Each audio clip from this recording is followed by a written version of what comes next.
ഇപ്പോൾ കുറെ അധികം പേരുടെ ഒരു പ്രശ്നമാണ് മരണഭയം എന്നുള്ളത്.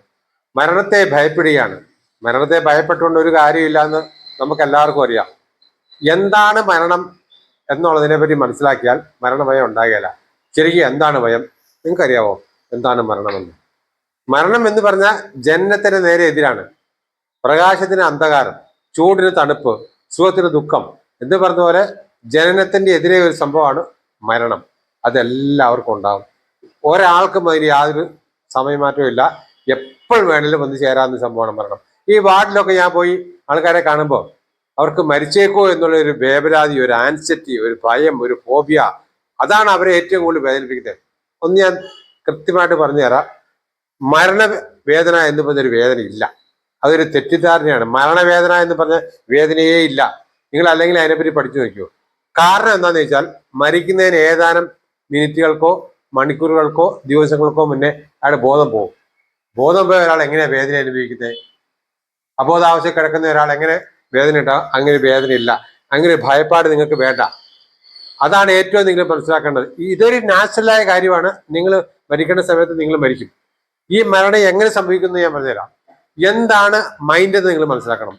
മൈൻഡ് എന്ന് പറഞ്ഞാൽ നമ്മുടെ ശരീരത്തിൽ ഉണ്ടാകുന്ന പഞ്ചേന്ദ്രിയങ്ങളുടെ പ്രവർത്തന ഫലമായി ഉണ്ടാകുന്ന ഒരു തരം എനർജി, ഒരു കറണ്ട്. ഇതിന്റെ പേരാണ് മൈൻഡ് എന്ന് ചില ആൾ പറയും, ആത്മാവെന്ന് ചില ആൾ പറയും, പ്രാണവായു എന്ന് പറയും, ജീവൻ എന്ന് പറയും. ഇതെല്ലാം ഈ മനസ്സിനാ പറയുന്നത്. ഇത് ശരീരവുമായി യോജിപ്പിക്കുക. ഇത് മൈൻഡുമായിട്ട് ബന്ധപ്പെട്ടിരിക്കുന്നതാണ് നമ്മൾ ശ്വാസം വലിക്കുകയും വിടുകയും ചെയ്യുന്നത്. അപ്പൊ ഈ ശ്വാസം വലിക്കുകയും വിടുകയും ചെയ്യുമ്പോഴാണ് ഈ മൈൻഡും ബോഡിയായിട്ട് ജോയിന്റ് ആകുന്നത്. ഇത് എപ്പോൾ നിൽക്കുന്നോ അപ്പൊ പോയി.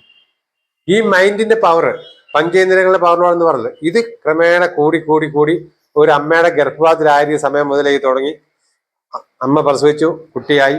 അപ്പോൾ ഇതിങ്ങനെ ഞാനീ പറഞ്ഞ എനർജി കൂടി കൂടി കൂടി വന്ന് നല്ലൊരു വ്യക്തിയായി. നല്ലൊരു വ്യക്തിക്ക് വേണ്ടാത്ത നല്ല വോൾട്ടേജ് ഒരു പവർ വരും. ഈ പവർ ഇങ്ങനെ കൂടി കൂടി കൂടി ജീവിതത്തിൽ ഒരുപാട് കാര്യങ്ങൾ ചെയ്തു. ഒത്തിരി നല്ലതും മോശമായ കാര്യങ്ങൾ ചെയ്തു. ഒരുപാട് നെഗറ്റീവും പോസിറ്റീവായ ചിന്തകൾ മനസ്സിൽ വന്നു. അങ്ങനെ ഇയാൾ വളർന്നു വളർന്നു വളർന്നു വളർന്നു ഒരു 65-70 വയസ്സാകുമ്പോഴത്തേനും ഈ എനർജി ലെവൽ കുറേശ്ശെ താഴാൻ തുടങ്ങും. വളരെ നേരി, പെട്ടെന്ന് മനസ്സിലാകുന്നില്ല ഇത്. വളരെ നേരിയ രീതിക്ക് അത് കുറഞ്ഞ് കുറഞ്ഞ് കുറഞ്ഞു വരും. അതുകൊണ്ടാണ് നിങ്ങൾ ഈ 25 വയസ്സിൽ കഴിക്കുന്ന അതേ ടേസ്റ്റ് 50 വയസ്സ് കഴിക്കുമ്പോൾ കിട്ടുന്നില്ല. ഉണ്ടോ?